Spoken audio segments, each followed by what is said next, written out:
Olá, turminha do quinto ano. Vamos iniciar a nossa aula de língua portuguesa de hoje.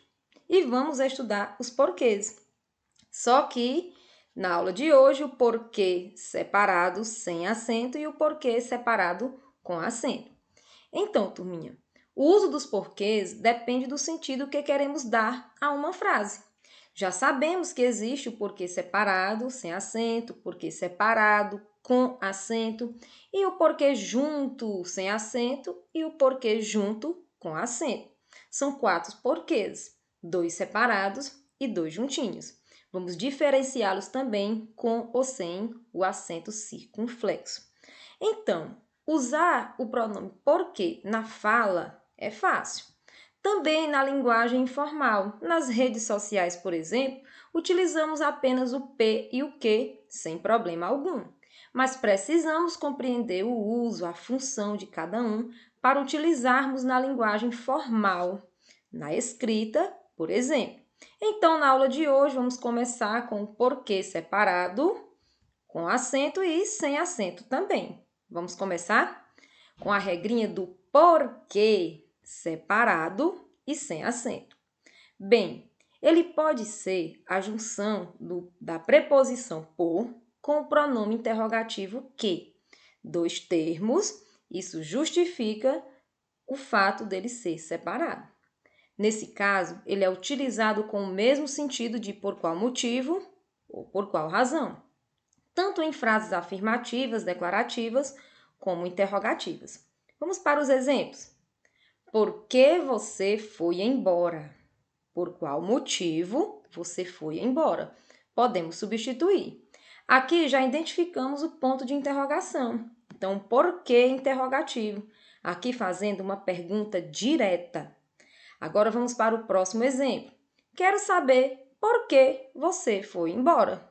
Então, aqui percebemos o porquê separado, também da mesma forma, sem acento, só que no meio da frase, no meio da sentença.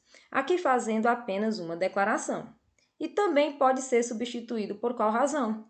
Quero saber por qual razão você foi embora.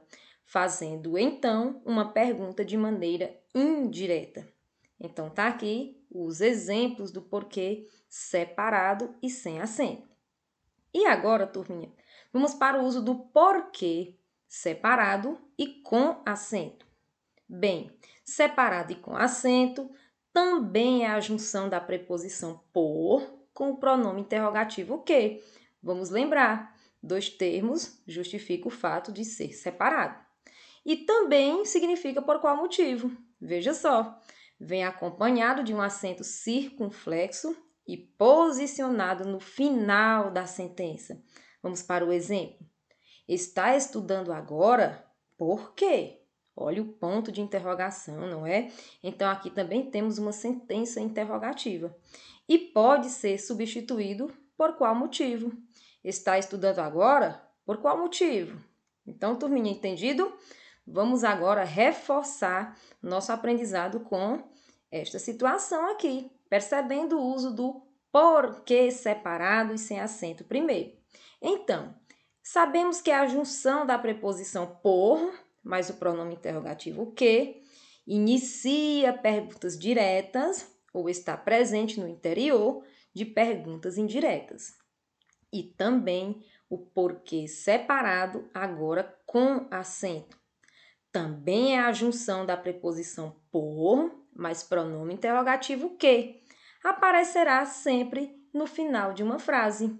Viu como é fácil estabelecer a relação entre os dois? E por isso agora vamos praticar. Já que estamos percebendo pontos de interrogação, né? Sentenças interrogativas, e agora vamos identificar qual porquê utilizar. Separado, sem acento, ou separado, com acento. Primeiro exemplo. Isto é tão caro. Bem, por que isto é tão caro? Está bem no início da sentença, já sabemos qual porquê utilizar. Isso mesmo, porquê separado e sem acento. Por que isto é tão claro? Aqui uma pergunta direta. Queria saber por que você não me falou isso ontem? vamos colocar também o porquê separado e sem acento, aqui com o exemplo de uma pergunta indireta. Chamamos também de declaração. O material não foi entregue por quê? Bem, um questionamento, uma interrogação. Só que está posicionado no final da sentença. Então, vamos colocar o porquê separado com acento. Vamos praticar para reforçar nosso aprendizado, tá, turminha? Então, essa foi a nossa aula de língua portuguesa de hoje. Aguardo vocês na nossa próxima aula.